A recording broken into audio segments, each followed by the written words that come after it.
오늘 우리에게 주신 하나님의 말씀은 에베소서 6장 10절에서부터 17절까지의 말씀입니다. 지난주와 본문이 같은데요. 에베소서 6장 10절에서부터 17절까지의 말씀을 한번 교독해서 읽어보도록 하겠습니다. 제가 10절부터 읽겠습니다. 끝으로 너희가 주 안에서와 그 힘의 능력으로 강건하여 지고 마귀의 간궤를 능히 대적하기 위하여 하나님의 전신 갑주를 입으라.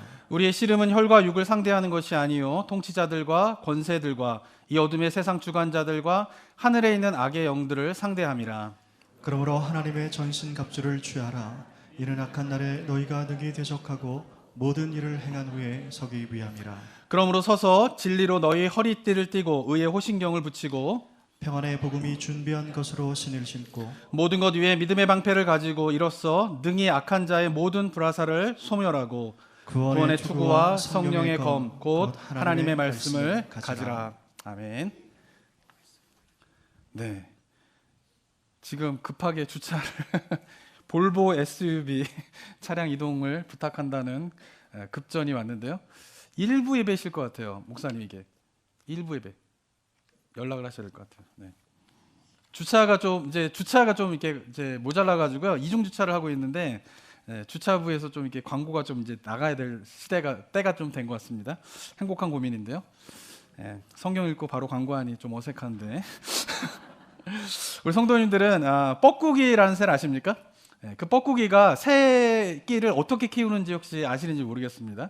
뻐꾸기는요, 알을 낳을 때가 된 산란기가 되면요 어떻게 하냐면 주변의 둥지를 이렇게 살핀다고 합니다. 그 중에 이제 빈 이렇게 둥지 가운데에서 특별히 뱁새가 보통 이 뻐꾸기의 그런 둥지를 이제 뱁새 둥지를 많이 사용한다고 하는데, 이 뱁새가 만약에 이제 둥지가 있는데 새끼가 있고 알이 있다고 하면 이제 먹을 것을 찾으려고 어미새가 둥지를 이렇게 떠나잖아요.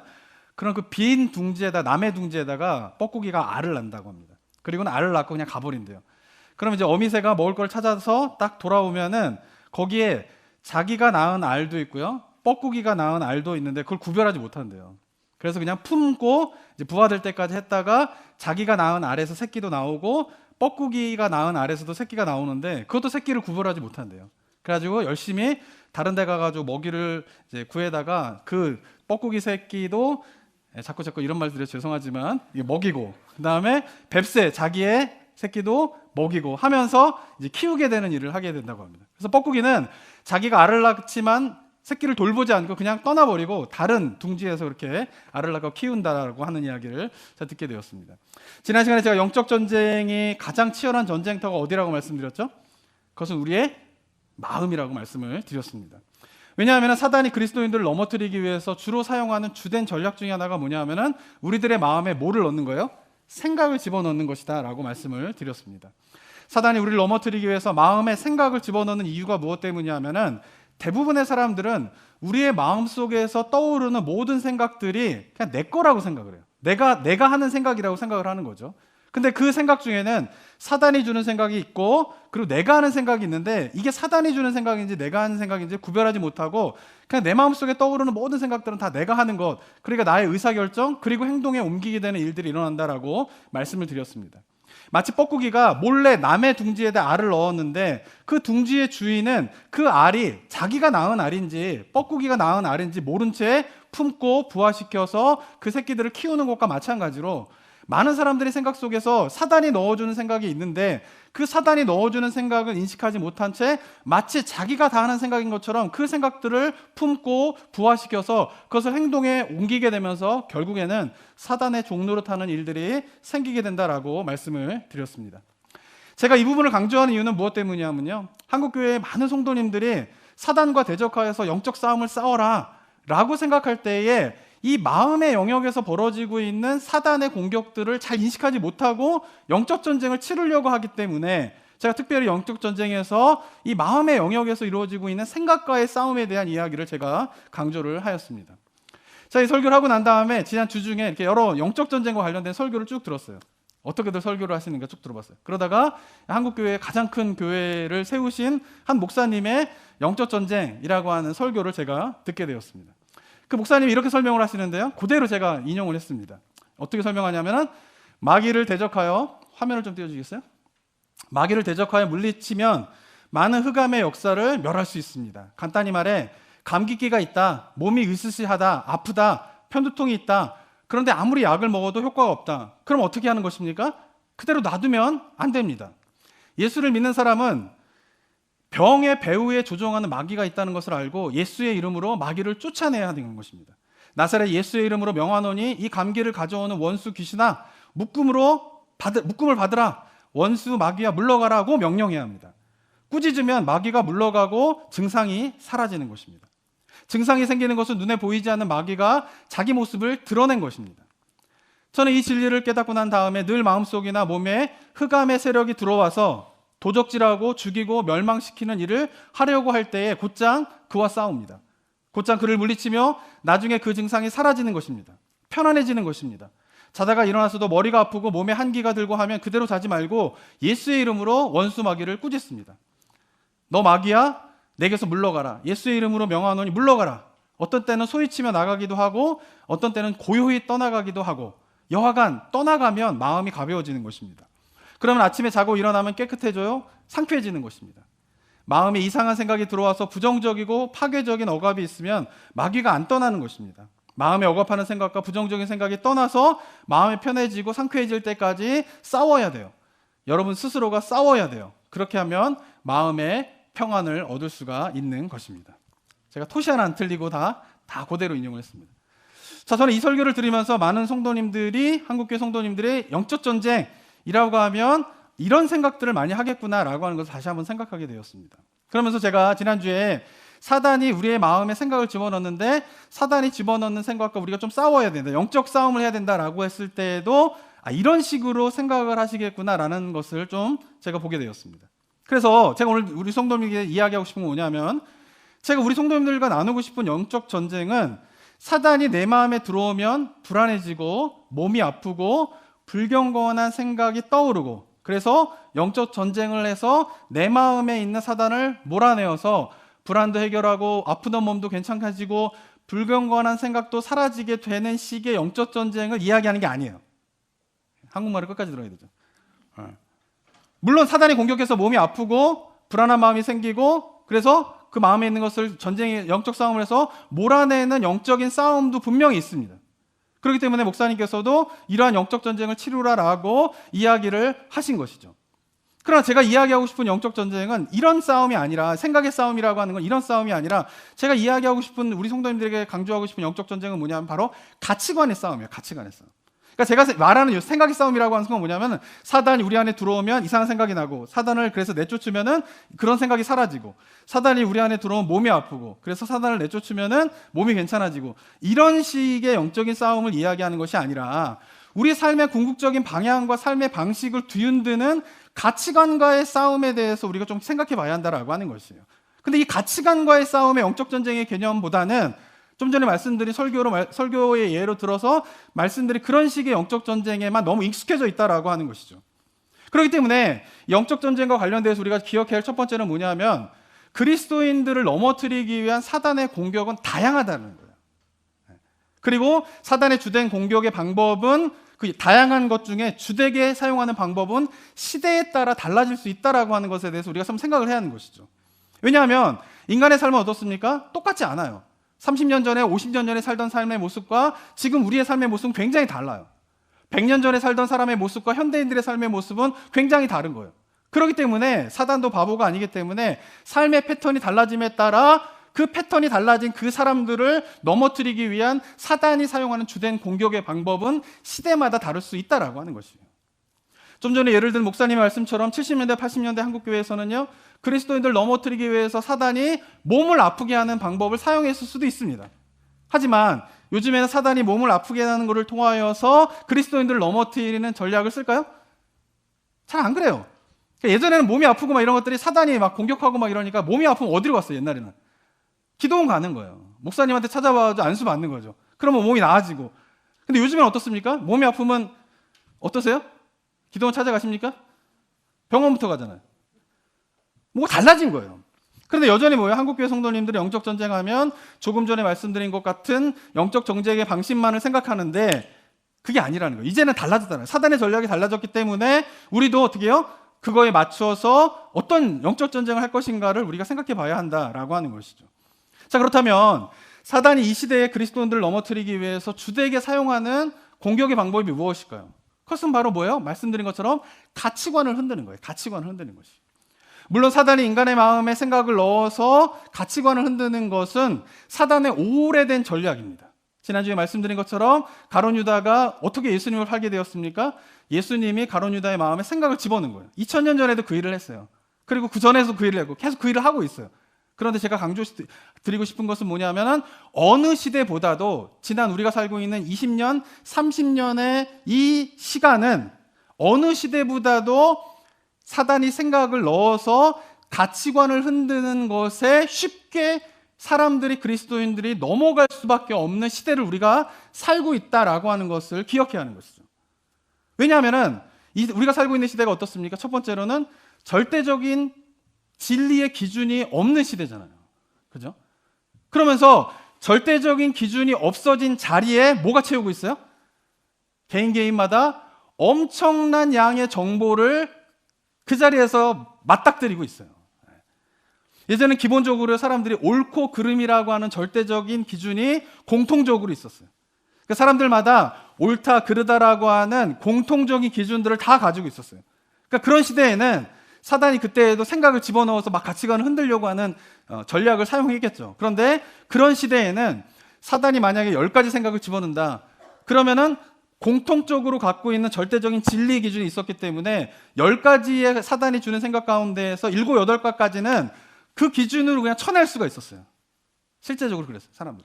그리고 사단이 넣은 생각 중에 2, 3가지 정도로 마음을 흔들고 생각을 흔들고 가치관을 흔드는 그런 때였는데, 우리가 기억해야 할 지난 20년, 30년의 시간은 어떤 거예요?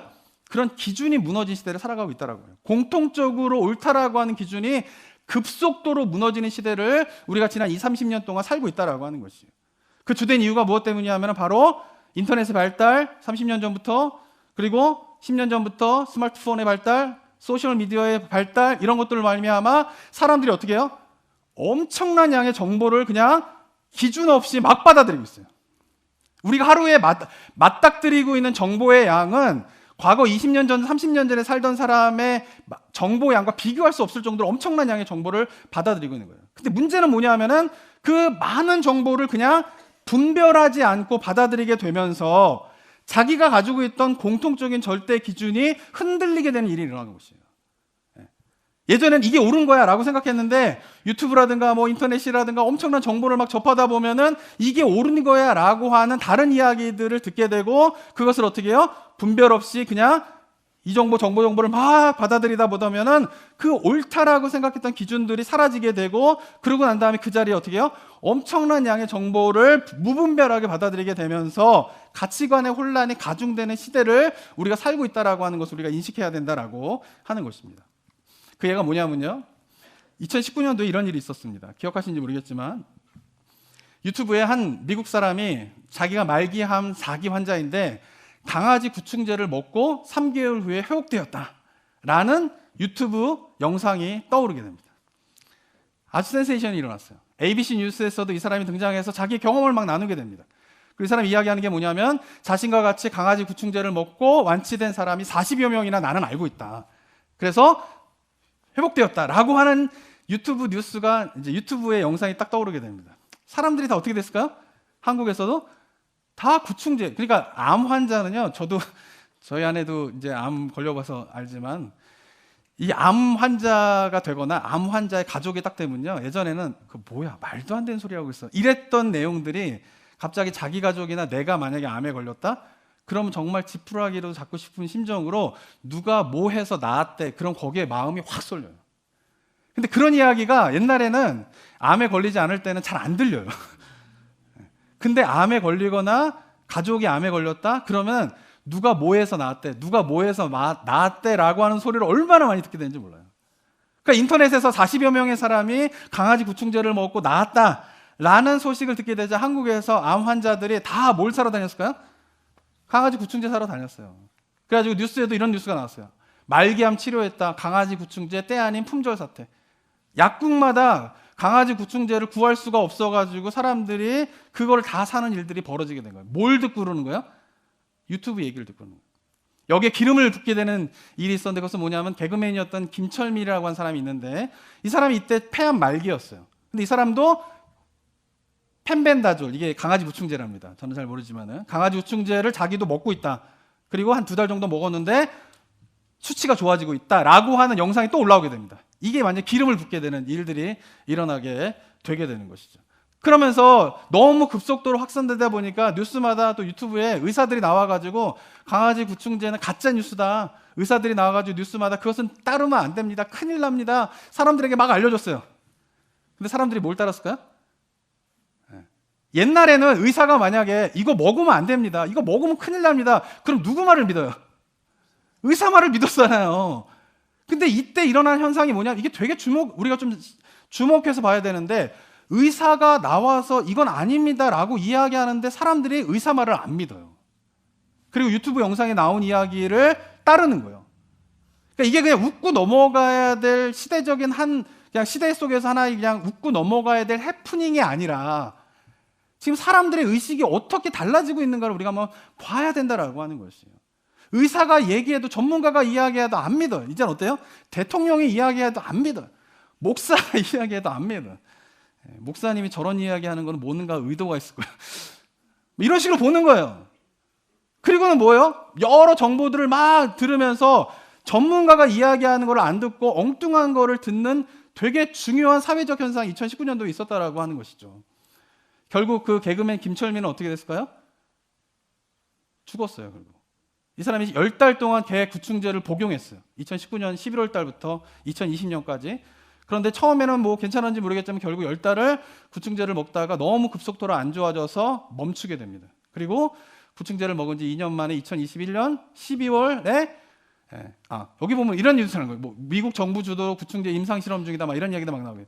결국은 2021년 12월 16일에 이 김철민이라고 하는 사람이 결국 죽게 됩니다. 그리고는 그 뉴스는 사라지게 돼요. 근데 제 이야기를 드린 이유가 뭐냐면은 지금 사람들이 무분별한 정보들 속에서 가치 판단의 기준이 막 흔들리고 있다는 것이에요. 또 어떤 일이 벌어졌습니까?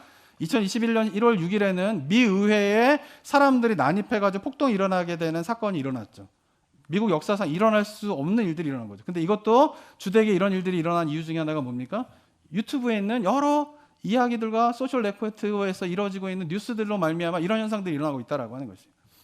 우리 성도님들은 미국에서 지구가 둥글지 않고 평평하다라고 믿는 사람들이 많은 걸 아십니까? 지구가 둥굽니까? 평평합니까? 헷갈리세요? 이것도? 지구는 둥글잖아요. 근데 미국에는 평평하다라고 믿고 있는 사람이 의외로 많아요. 근데 그 중에 어떤 사람이냐, NBA를 좋아하는 분들 알겠죠? NBA 완전 탑스타 플레이어예요. 이 사람은 얼빙이라고 하는, 지금 보스턴에 뛰었는데 지금 올해는 어디서 뛰는지 모르겠는데 이 사람 굉장히 탑스타 플레이어예요. 완전 농구 하는데. 근데 이 사람이 뭐라고 하냐면 나는 지구가 납작하다고 믿는다고 트윗을 올렸어요.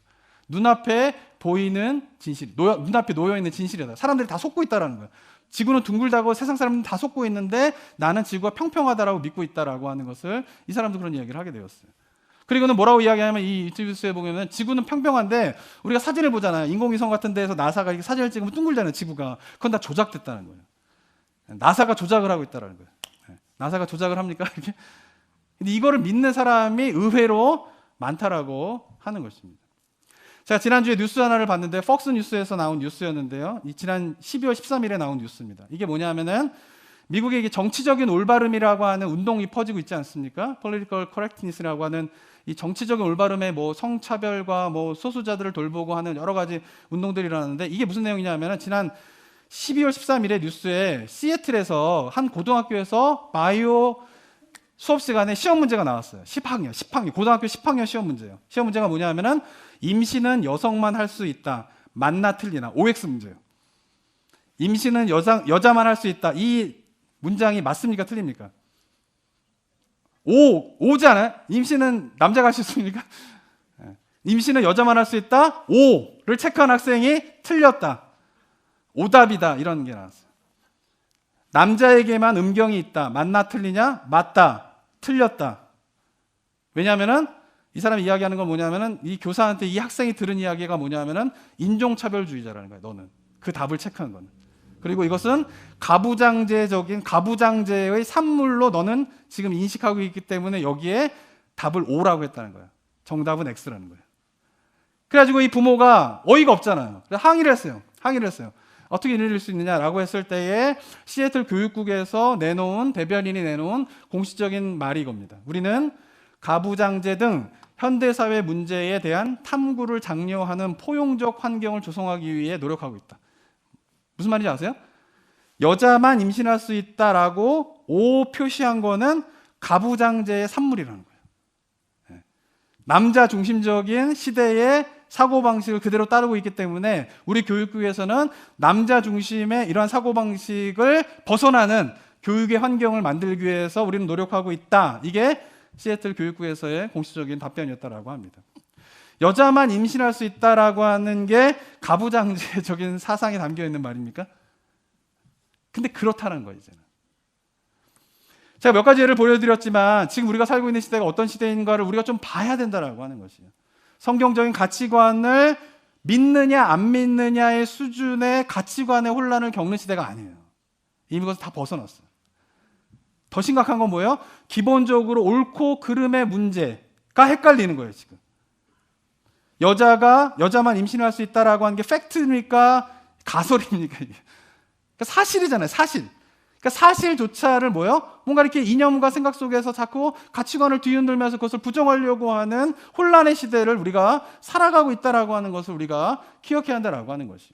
근데 이것이 불과 20-30년 사이에 일어난 일이에요, 이게 지금. 그럼 이런 시대 속에서 사단이 가장 효과적으로 그리스도인들을 넘어뜨리기 위한 공격의 방법이 뭐겠어요? 그것은 생각을 집어넣는 거죠. 근데 그 생각은 어떤 생각입니까? 기본적인 가치관을 흔들어 놓는 생각이에요. 삶의 기본적인 방식과 나아가야 될 삶의 방식에 대한 그 가치관들을 흔들어 놓는 전략으로 사람들을 넘어뜨리고 있다라고 하는 것이죠. 이제는 몸이 아프다고 기독교 신앙을 버리지 않아요. 하지만 가치관이 흔들리면 하나님에 대한 믿음은 송두리째 넘어가게 돼 있다라고 하는 것이죠.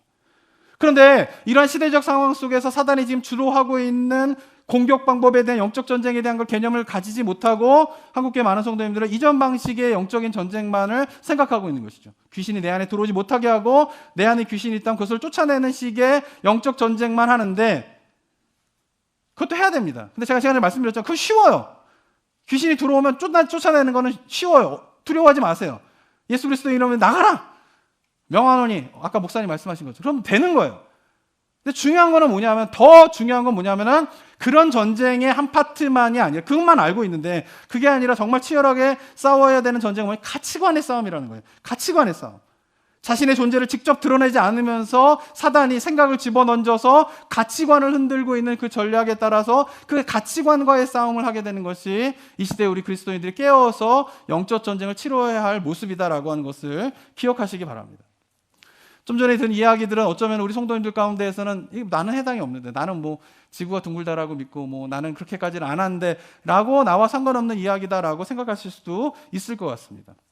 근데 기억하셔야 될 거는 뭐냐면 지금은 우리가 보기에는 어떻게 저렇게 극단적인 생각을 할까라고 하는 그 이야기들이 이제 앞으로 10년이 지나면 과연 어떻게 우리가 그거에 대해서 인식하고 있을지 변화가 일어날지 이 부분에 대해서 우리가 기억을 해야 하는 것이죠. 왜냐하면은 20년 전만 해도요. 기독교 내에서 어느 교단도 동성애를 인정하는 교단이 없었어요. 그런데 미국 내에서 지금 기독교 개신교입니다. 캐톨릭은 말고 개신교예요. 개신교 안에서 큰 7개의 교단이 있어요. 많은 사람 개신교 신자들을 가지고 있는 교단이 첫 번째 PCUSA 미국 장로교, UMC 미국 연합감리교, 남침내교, 미국 복음주의 루터교회, 미국 성공회, 미국 연합 그리스도의 교회, 그리스도의 제자회 이 7개의 교단이 개신교 안에서 가장 큰 7개의 교단입니다. 이 7개의 교단 가운데에 동성애를 인정하지 않는 교단이 몇 개일까요? 하나예요, 하나. 남침내교회 외에는 나머지는 다 동성애를 인정하고 있습니다. 20년 전에는 상상할 수 없는 일이었어요. 그러나 20년의 시간이 지나게 되자 어떤 일이 벌어지게 됩니까? 기독교 내에 개신교 안에서 교단의 큰 교단, 미국의 7개 교단 가운데 한 교단을 남겨두고는 나머지 6개 교단은 이미 다 동성애를 인정하는 시대에 우리가 살고 있다는 거예요. 그렇다면 지금 우리가 보기에는 굉장히 이상한 이야기다, 너무 극단적인 이야기다라고 생각했던 것들이 과연 10년 후에는, 20년 후에는 어떤 식으로 교회 안에서 침투해서 이야기되어질지 그건 알 수가 없는 거예요. 그런데 한번 생각해 봐야 할 것은 우리가 피부로 좀 느끼고 있는 왜 같은 개신교 아닌데, 같은 하나님을 믿고 같은 예수님을 믿고 같은 성경을 보고 있는데 왜 어떤 교단은 동성애를 인정하고 있고 왜 어떤 교단은 동성애를 인정하고 있지 않는가라고 하는 부분에 한번 생각해 봐야 되는데, 동성애가 기독교 개신교 안에서 교단들마다 인정하게 된 역사를 쭉 살펴보게 되면은 그 시작점이 뭐냐면 바로 성경에 대한 관점의 차이가 생기면서부터예요. 오랜 세월 동안 기독교 전통에서의 성경은 뭡니까? 성경은 하나님의 계시예요. 이게 우리가 믿고 있는 이야기죠. 그러나 1900년대 초부터 미국을 중심으로 해서 자유주의 운동, 유럽은 말할 것도 없지만 미국에서도 자유주의 운동이 벌쳐지게 되면서 이 성경에 대한 관점이 달라지기 시작합니다. 그것은 뭐냐면 이 성경은 하나님께서 우리에게 주신 계시다. 이게 오랫동안 기독교의 전통이었는데 1900년대 초부터 자유주의 신학이 들어오게 되면서 이 성경을 어떻게 보냐면 하나님의 계시라기보다는 역사적인 산물로서의 책으로 보는 거예요. 계시라고 하는 건 뭡니까? 하나님이 우리에게 주시는 거죠. 우리가 받는 거예요. 그런데 새로운 성경에 대한 관점이 등장하기 시작하는데 그것은 뭐냐면 역사 속에서 하나님을 믿는 신실한 사람이 하나님에 대한 고백으로서 기록한 책이라는 거예요. 역사적인 산물이라는 거예요. 하나님의 계시로서의 성경은 그 자체로서의 하나의 계시이기 때문에 오류가 없고, 성경 속에 한 글자 한 글자는 하나님의 말씀이기 때문에 순종해야 된다라는 게 성경의 관점이었죠. 그런데 이것을 역사적인 문서로서, 역사적인 산물로서 이거를 믿기 시작한 성서가 돼버린, 책이 돼버리는 순간 어떻게 해요? 그것은 하나님의 계시의 말씀도 포함되어 있지만, 이게 되게 중요하죠. 하나님의 계시의 말씀이 없는 건 아니에요. 우리가 믿는 성경은 뭐예요? 하나님의 계시이기 때문에 성경 한 글자 한 글자, 한 문장 한 문장이 다 뭐예요? 계시이다. 이걸 믿고 있는 거예요. 믿으십니까? 근데 자유주의 신학이 등장하게 돼서 어떤 일이 벌어졌냐면 성서, 책인데 이 안에는 하나님의 계시의 말씀도 있고 또 하나는 뭐예요? 역사적인 산물로서 기록된 것도 있다라는 거예요. 역사적 산물로서 기록되어 있다라고 하는 것은 뭐냐면은 2000년 전에 저자가 쓸 때의 시대적인 상황에만 해당되는 이야기들도 있고 하나님의 계시도 있다. 이렇게 보는 것이죠. 성경을 하나님의 계시로 보느냐 역사적인 산물의 책으로 보느냐의 관점의 차이가 성경 속에서 동성애를 금지하는 말씀을 성경을 계시로 본다면 시대를 초월하는 하나님의 명령으로 생각하기 때문에 지켜야 되는 거예요. 근데 만약에 성경이 성서라면, 역사적 산물로서의 책이라면 그것은 뭐예요? 2000년 전에, 3000년 전에 동성애 레위기에 쓰여질 때에, 로마서에 쓰여질 때에 동성애를 금지했던 것은 3000년 전, 2000년 전의 시대가 그 시대 속에서 금지됐던 거라는 거죠. 그럼 그 주제는 시대가 바뀌면, 환경이 바뀌면 다르게 해석되어야 된다는 거예요. 무슨 말인지 이해가 되십니까? 되면 된다. 안 되면 안 된다. 중요한 이야기를 하고 있어요, 제가. 어려우실 수도 있지만. 무슨 말이냐면은 성경 속에 다양한 주제가 있는데 그 중에서는 하나님의 계시로 봐야 되는 말씀도 있지만 또 뭐도 있다라고 보는 거예요. 역사적 산물로 보게 되면은 2000년 전의 시대적 로마 시대 속에서는 동성애가 굉장히 잘못된 그런 방법이었기 때문에 사도 바울이 금한 거지, 지금은 뭐예요? 시대가 달라졌다라는 거예요. 그러니까 그 시대의 해석을 그대로 받아들여서는 안 되고 이 시대에 맞게 새롭게 해석을 해야 된다라고 하는 것이 성경을 바라보는 관점이라는 것이에요. 동성애를 인정하는 교단에서는 역사적 산물로서의 성서를 바라보기 때문에 성서가 기록될 당시에 동성애를 금지하는 표현이 있더라도 그것은 그 시대에 해당되는 주제이지 현대에 이르러서는 새롭게 해석되어야 하는 것이다 라는 생각 속에서 동성애를 받아들이는 거예요.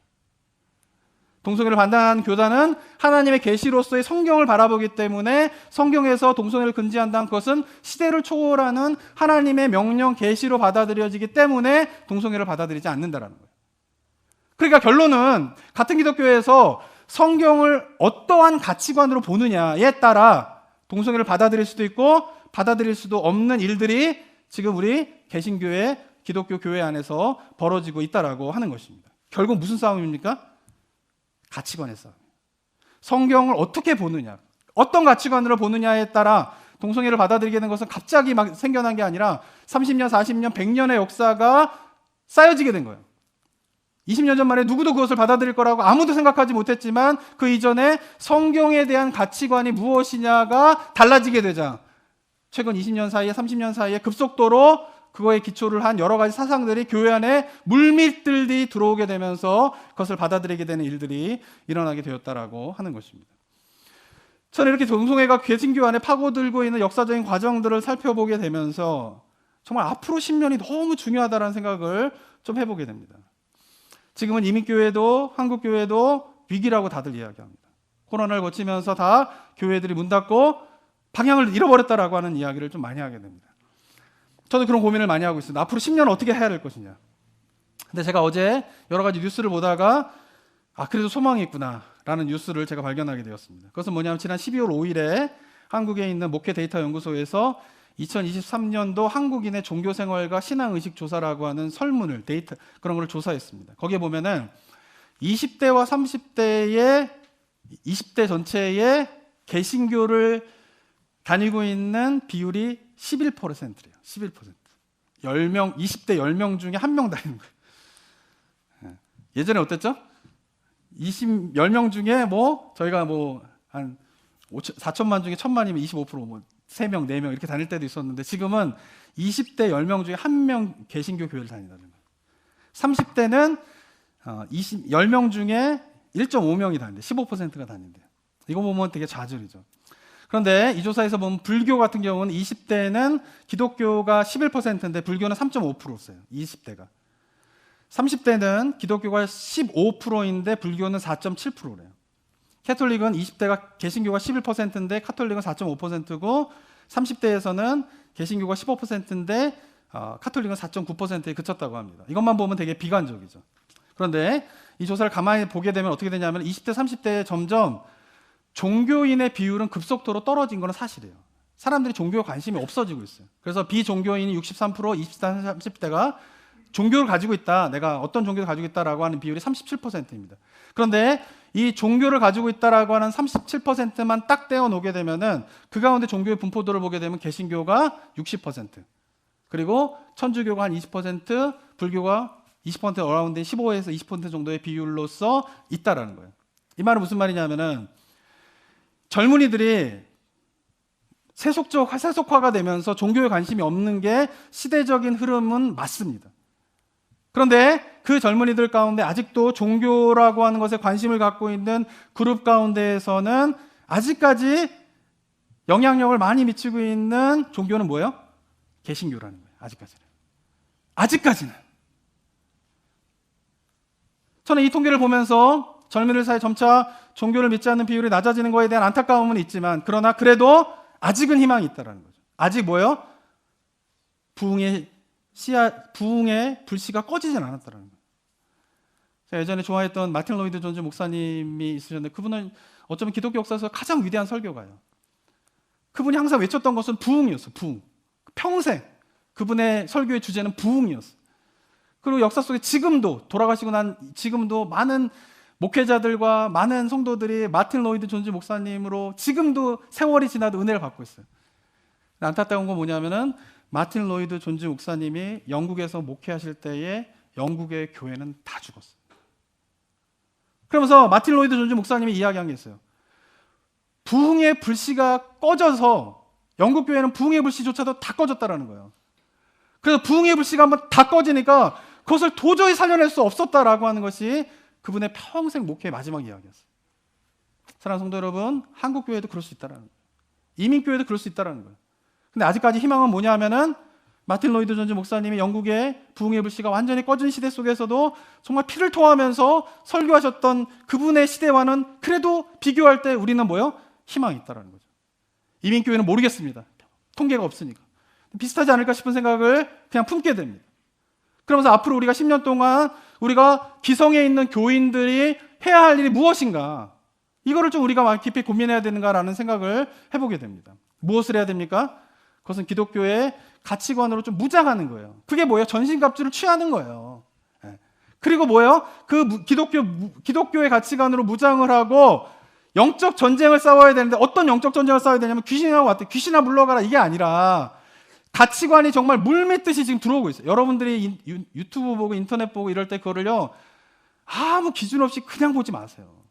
그럼 거기에 속수무책으로 다 영적으로 패배할 수밖에 없어요. 유튜브를 보든 소셜미디어 너무 보잖아요. 그걸 막을 수는 없죠. 지금 어떻게 안 막을 수가 있겠습니까? 볼 수밖에 없죠. 근데 보실 때 어떻게 해야 돼요?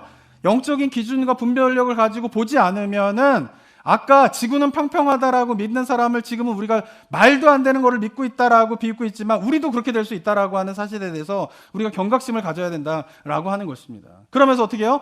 성경적인 원리와 가치관으로 우리가 무장을 해서 성경적인 원리에 타협을 하지 않아야 돼요. 그동안 어쩌면 한국교회도 그러고 이민교회도 그러고 사람들이 어떻게 해서는 교회에 많이 와서 정착하는 것이 목회 방향이었어요. 그래서 성경적인 원리나 제자도의 그런 강조라기보다는 사람들이 부담 없이 편안하게 그냥 교회에 와서 머무를 수 있도록 하는 방식으로 목회가 이루어졌다는 거예요. 성경적인 원리에 조금 벗어나도 그냥 용인해주고 상처받을까봐 마음의 부담을 주지 않기 위해서 제자로서의 삶을 강조하는 일도 점점 약해지고 있었고, 근데 지금까지는 신앙이 연약한 분들을 위하여서 처음 오는 초신자들을 위하여서 신앙의 양보를 조금 한다고 해도 기독교 가치관이 흔들리는 그런 일들이 벌어지지 않았던 세대였어요. 적어도 여기에 계신 분들이 젊을 때에는. 그런데 이제는 달라졌다는 거예요. 이제는 어떻게 해요? 기독교적인 세계관으로, 기독교적인 가치관으로 무장을 해서 그런 물밀듯이 전해오는 가치관들과 맞서 싸우지 않으면은, 전력을 다해서 노력해서 싸우지 않으면은 무너질 수밖에 없는 시대를 우리가 살아가게 되었다. 그리고 우리의 자녀들이 그런 시대를 지금 살아가게 되고 앞으로 맞이하게 될 것이다 라고 하는 영적인 부담을 가지고 우리 성도님들이 앞으로의 10년을 좀 바라보면서 우리가 신앙생활을 했으면 좋겠습니다. 이런 의미에서 오늘 본문의 13절 말씀은 우리가 마지막으로 좀 기억해야 될 말씀인 것 같습니다. 13절 말씀 한번 읽어보겠습니다. 한번 읽겠습니다. 시작. 왜 전신갑주를 취하라.